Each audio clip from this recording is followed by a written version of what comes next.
زه ما خو ویل زه څه نه وایم ځکه میلمانه راغلي دي هغوی به وایي هغوی له موقع ورکوو که نه خو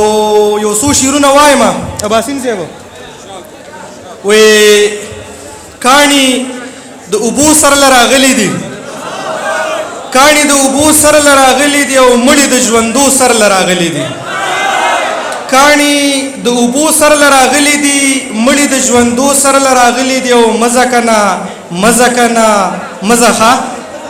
مزه کنه مزه کنه مزه ښه اوښکې د بڼو سر له راغلي دي مزه کنه مزه کنه مزه ښه اوښکې د بڼو سر له راغلي دي او زار مسافرۍ زما د چم جونه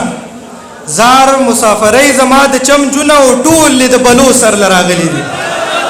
او یو غزل وایم وایي چې ستا په لوپټکې را نزان پاتې کېده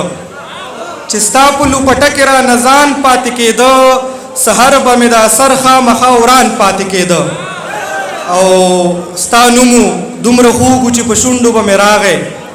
ستا نومو دومره خوږ چې په شونډو به مې راغی په خوله کې به مې دوه او درې میږان پاتې کېده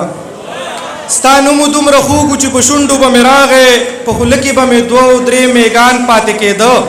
او سحر کې چې به ستا د بنګړو شړنګ به یې تر غوږ شو سحر کې چې به ستا د بنګړو شړنګ به یې تر غوږ شو ملا نه به په نیمه کې اذان پاتې کېده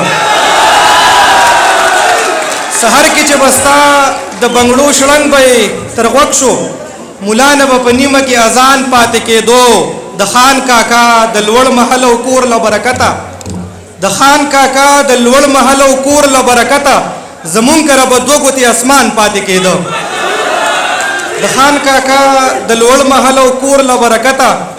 زمون کره به دوه ګوتې اسمان پاتې کېدو په زړه کې مې بلها خلک ځای کړي و دیرو خدا و چې سالک به پکې خان پاتې کېده